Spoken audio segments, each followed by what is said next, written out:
to help them learn more. You see what it's saying? I'm not convinced that's the best strategy, but then again, I wasn't listening. Okay, we tried to find some humor, because again, you got to think, how am I providing the strategy?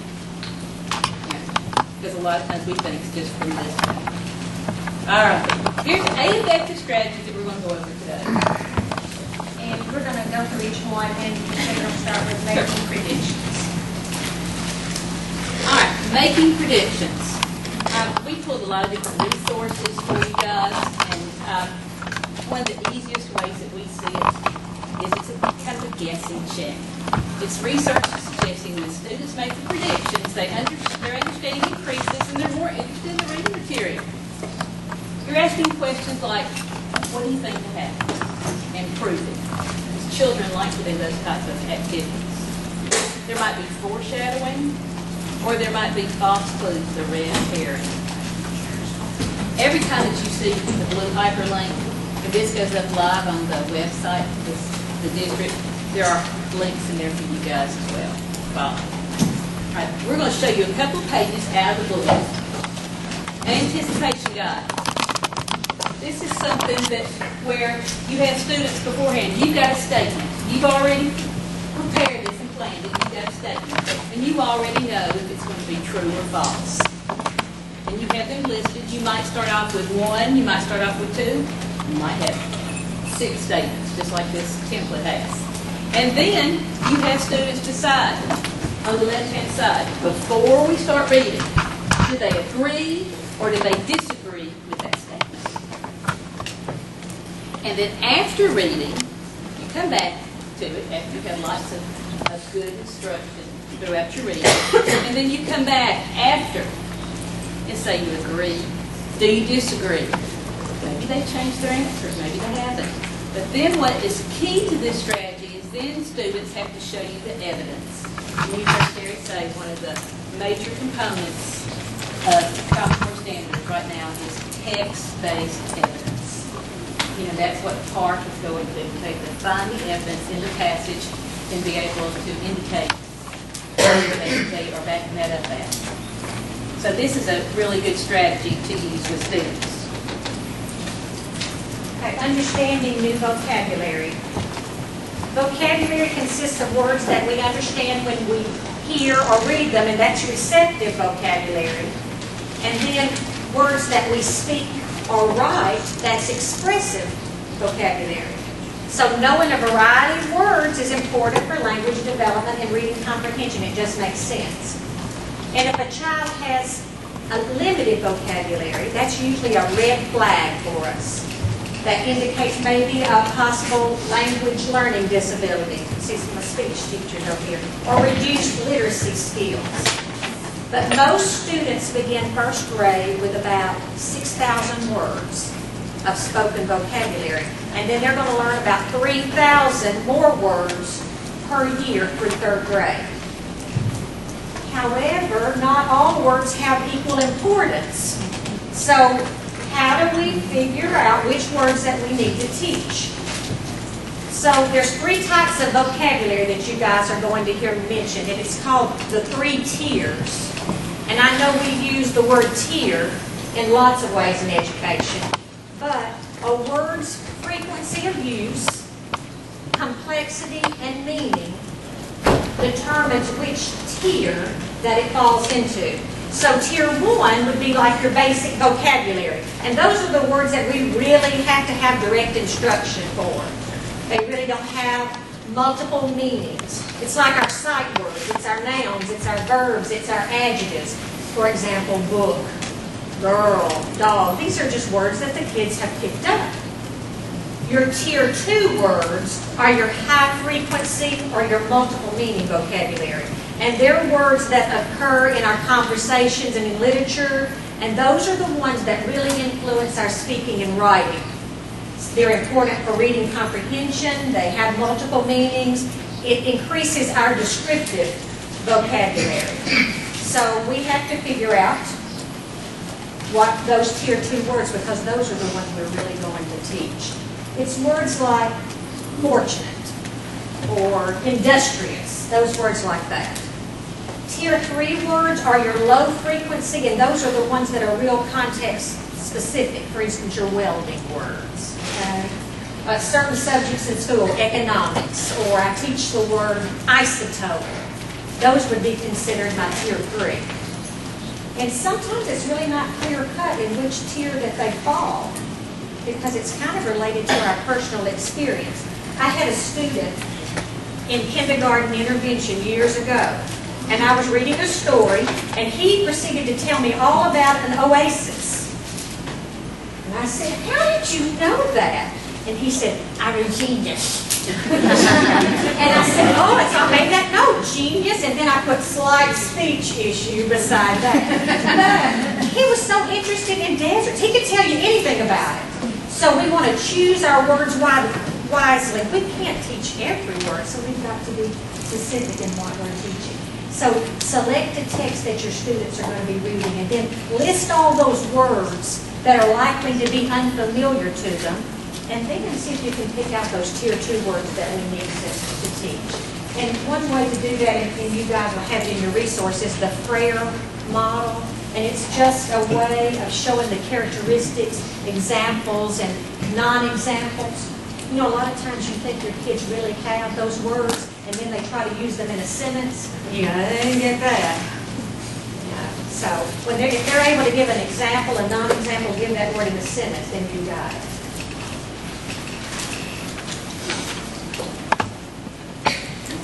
And here is another example from the book, The Anatomy of a Reading Lesson, that shows ways, especially this is a good adolescent literacy component, a good strategy, where students are looking at the vocabulary words, they're defining the words, and again, they're using sentences. It's kind of another way that she's talked about with the Frayer model.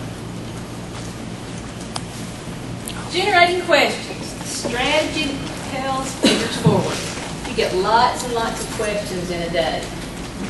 Questions when you read. These are questions that you thought of purposefully, that you know that you're leading students to derive a specific answer. What questions comes to your mind? Why do the characters act as they do? Who tells the story? What causes the events to happen? When does the action peak or climax? So you're questioning, and you're trying to derive from them specific answers.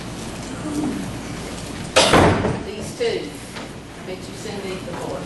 These are two paramount components when we speak of questioning. Bloom's taxonomy that focuses on students completing a deep understanding and with-depth knowledge. And the link that with this is a beautiful example of log that some educators have started about with-depth knowledge in Bloom's, to show that we're asking those questions that are higher order. So often the day or the routine of the day becomes answering questions that you get an answer and you go on next. We really need to strive that we're preparing questions that are the higher level questions, the analyzing, the evaluating, creating. Those questions oftentimes are difficult to compile just on the spot on your feet. If you have some questions that you have prepared, you know, these are two questions I know that I want to include in my lesson today. And you have those written out so that students have a specific answer. But that's a strategy to let students know. I like to plan these questions out. I thought about these questions very purposefully, because that's, again, something you want them to model. And here's another example from the book about generating questions. In the text, it's something that students can point to right there, that text-based evidence. Here is the answer to the question right here. Or in the text where they have to think, find, and search. And sometimes that really sets students off. You know, where is it? I can't find it. I don't see the words that are from your question. You know, when you look at the textbook question, so often that's what you're finding. And oftentimes they'll have to look for the answer. It's in the heading, or it's in the subheading, right there with the answer to the question. So they're having to search for it and do some thinking. And then in my head, offering me what kind of thought process is going on, what kind of thinking. And in my head, on my own. Again, these are things types of questions that you have to lead students with. They have to see your think aloud. Have you ever done that and really you can see the light bulbs go on? Oh, how if you just told me that? I can do that. So it's the thinking aloud.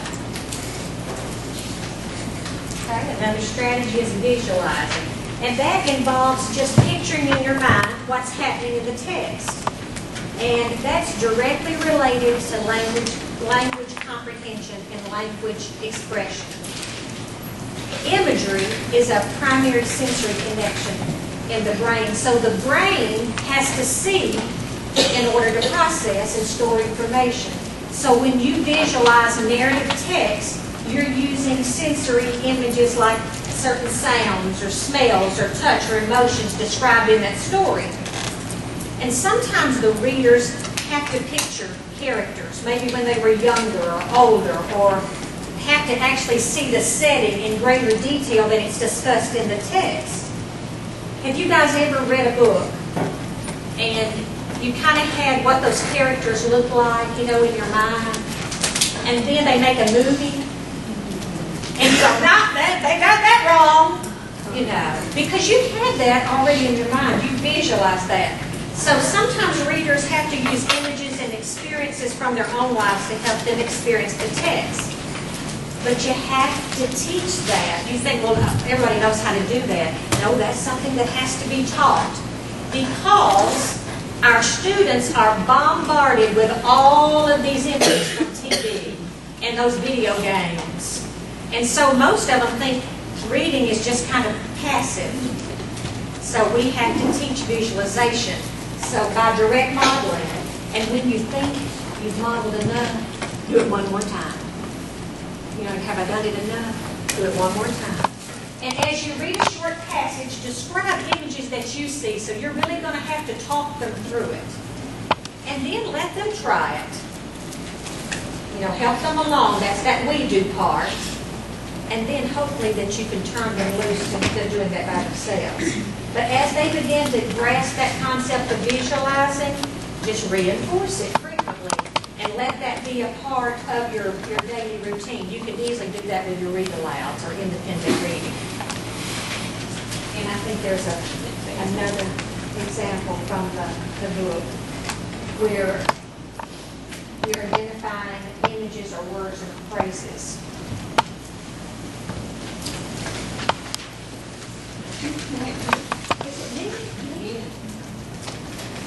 All right.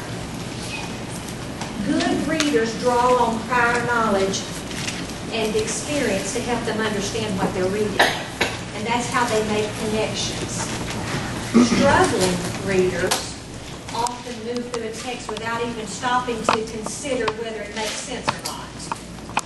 So students comprehend better when they make different kinds of connections, and you're going to hear this a whole bunch this year. Text to self, text to text, and text to the world. And when it says text to self, those are the connections that are kind of your personal connections that the reader makes between a piece of the reading material and their own experience. Like, that story reminds me of a vacation that I took. See, they're drawing from a personal experience, so that's a text to self. When students are reading and then they're reminded of other things that they've read in other books or by the same author or on the same topic, that's text-to-text connections. So an example of that, well, this character has the same problem that I read about in the story last year. So that's a text-to-text connection. And then text-to-world is a much broader, a larger connection. These are connections that the teachers are trying to enhance maybe in science class or a social studies lesson. An example of that, I saw a program on television that talked about things mentioned in this article. And that's a text-to-world connection.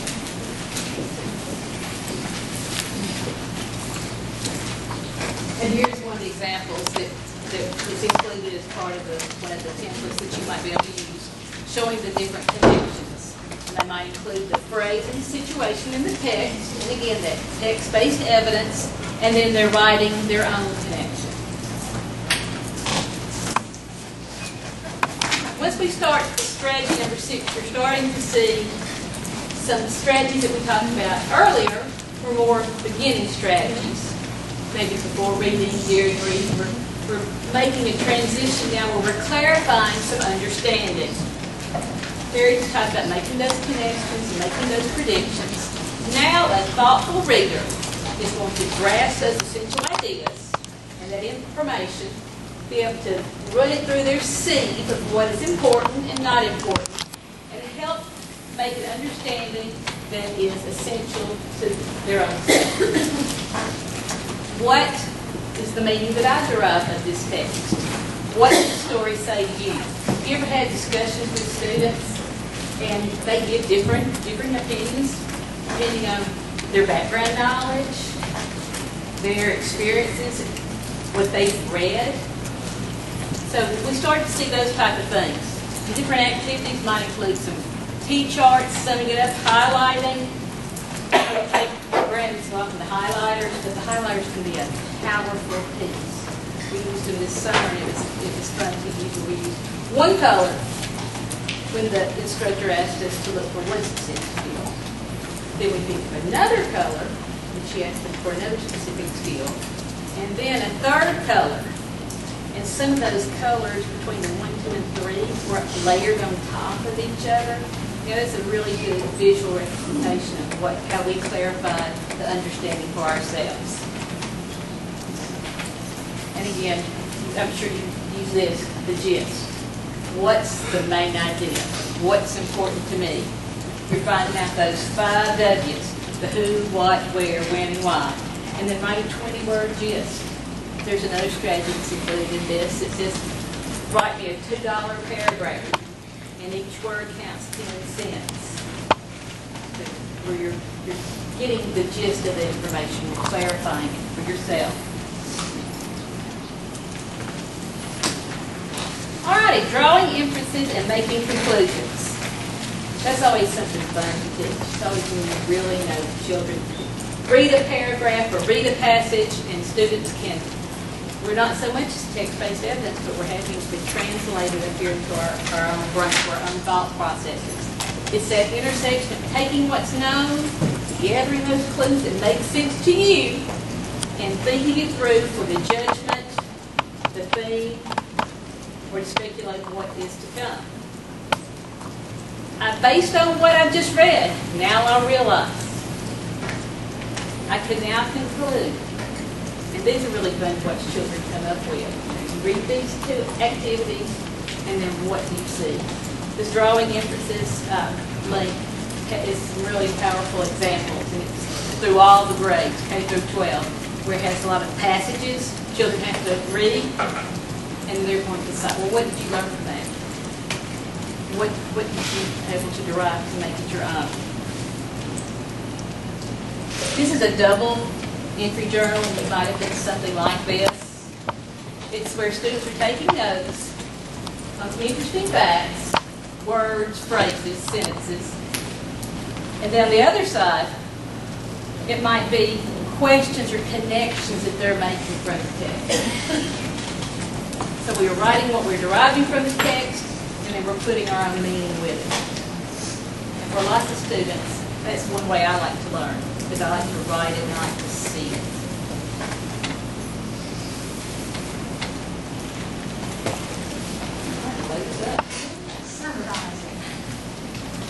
Summarizing requires students to determine what is important and what they're reading to put into their own words. And you would think that would be sort of easy, but you get all kinds of things, don't you? You get that one word, and then you get somebody that copies each word because they can't pick out what's important. So instruction and summarizing helps students to find the main idea, to connect that main idea to central ideas, to eliminate any unnecessary information, and you have to teach students that also, and to remember what they've read. So that's going to require a lot of modeling and practice also. Now, one thing that you can do with this is actually show them 3 different summaries.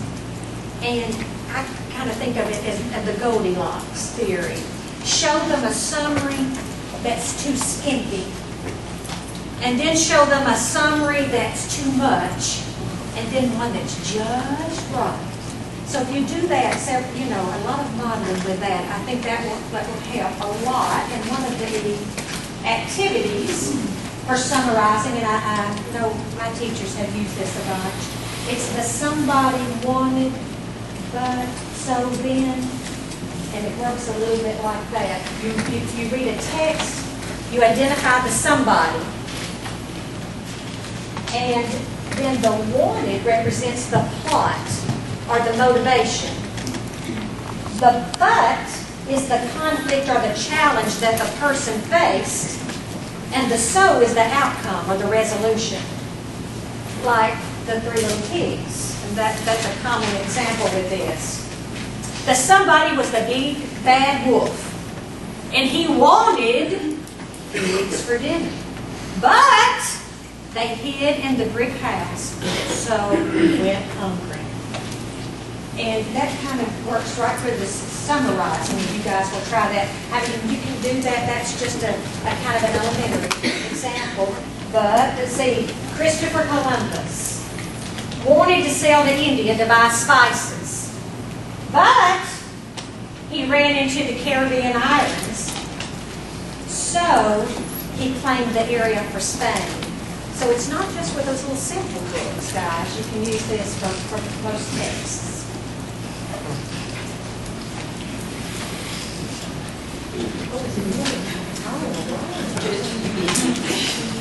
Okay. Although these strategies tend to be introduced independently, readers rarely use these in isolation when reading. We kind of pull from a whole bunch of different strategies, and we're hoping that's what our students will do. We want to introduce one strategy at a time and give them repeated practice using short excerpts or articles.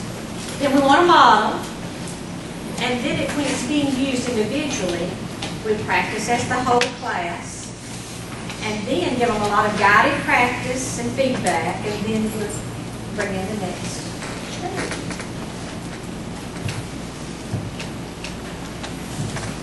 All of us link together. And you see, you put all of these different strategies and other ones too, because we're looking at as a whole that reading is thinking. This is a good analogy to look at too, that our goal is for students to be able to use the reading strategies flexibly and independently, not just with you, but again, as we started out, that they're able to apply these strategies to when they read by themselves. And it's likened to learning to drive stick shift. Now, everybody go back to those days if you've ever tried to do that. You learn to drive it step by step. And you practice. You practice with your prompts. Whether it's somebody in your hollering in your ear saying, keep your foot on the clutch or let out. Or if you're doing it by yourself and that you're driving with minimal attention. And then you're driving under adverse conditions. You can go up the hill, you can stop on the hill, and you won't roll backwards. That sort of stuff. You're bringing up some bad memories for some folks right over here in this section. I went to Knoxville and I'm thinking those hills in Fort Sanders, driving in there. Oh, it was, that's not what I want to do. You're always praying that you're going to get that right balance of gas and clutch. So it's the same way with your reading strategies. You're learning the comprehension strategy by strategy. And then you're practicing these processes with prompts and redirection with a teacher. And then you can do these strategies, students can with minimal attention with you. And then they can read more challenging text with increased attention because of the strategies that you, as an effective educator, have supplied them with. All right, these are our websites, some of our favorite websites. I'm on my little soapbox. If you've not gone to PARC, go there and sign up. You can do that with your email and you can get their updates, say updated what's going on in PARC, get sample questions, so you can see how important it is to teach these strategies. And we want ultimately children to be good readers and to be effective lifelong learners. If you see the types of questions that they're going to use strategies that you're going to teach them. And 10 core. If you're not familiar with that site, you need to get real familiar with it real quick. quick. It links to just about any of these other sites. And you can also sign up for an email update, and they'll let you know exactly what's going on in the state of Tennessee as it happens. And again, I mentioned the first one initially when we began. That website is really looking good. But remember, you've got to sign in at the top. You have access to a lot of information that Bryan University are building for us. And the other ones, the SCRR, is Florida Center for Reading Research, got a lot of good strategies on it. Time for the American Cheese. Matter of fact, I got this one today. Lots of videos to watch teachers, K through 12, teach these strategies. I've got a lot of teachers in my building that are visual learners. Show me somebody doing that, and that makes sense to me. Again, the Park Online, and then the learner.org, and the next two, learner.org and the SEC-RESA, are two that are just chock full with reading strategies. And then the Tween Tribune and the other one below, the Tween Tribune Teens, like Tongue Twister, are just some really good reading selections. Remember, we're mixing that fiction and that nonfiction up for Common Core. These are some really meaty websites that I encourage you to visit and use. Okay, we've kind of brought to your attention 8 effective reading strategies, but we think that this one is the best strategy by far, and it's called the Bell strategy. It's flattering Bell, so.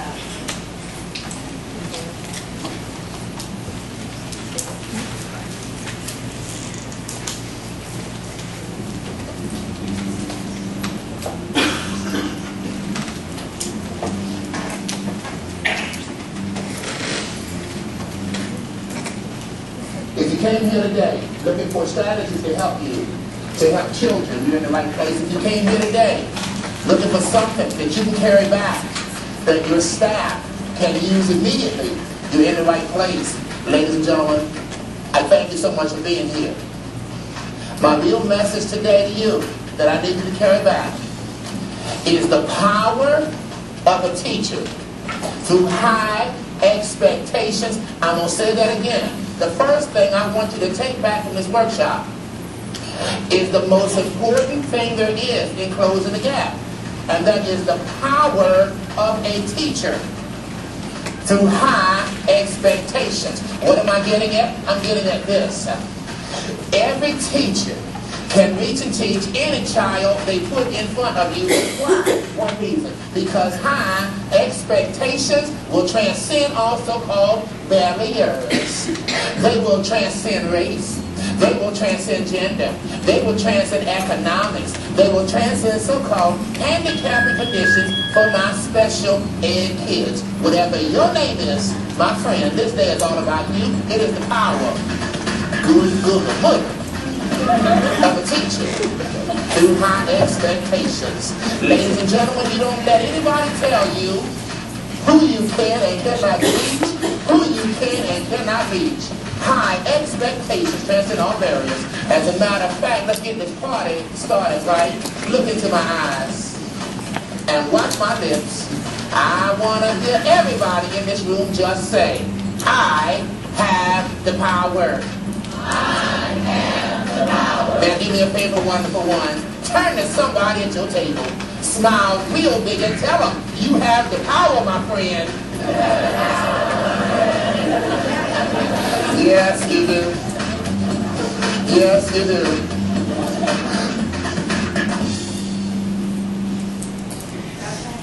So I was waiting for you guys to turn to each other. So turn to the power. I have the power. How about this? How about this?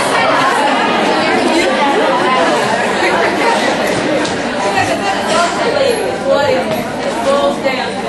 We can provide strategies, you can practice strategies, but you are the most essential component of that classroom. Is a good, quality teacher who is amped up, who is ready to go, who knows there is no boundaries, no excuses, nothing is going to stop their students from learning. So we hope that you got something new today, or refreshed some things that you might have already known. And we appreciate your attention.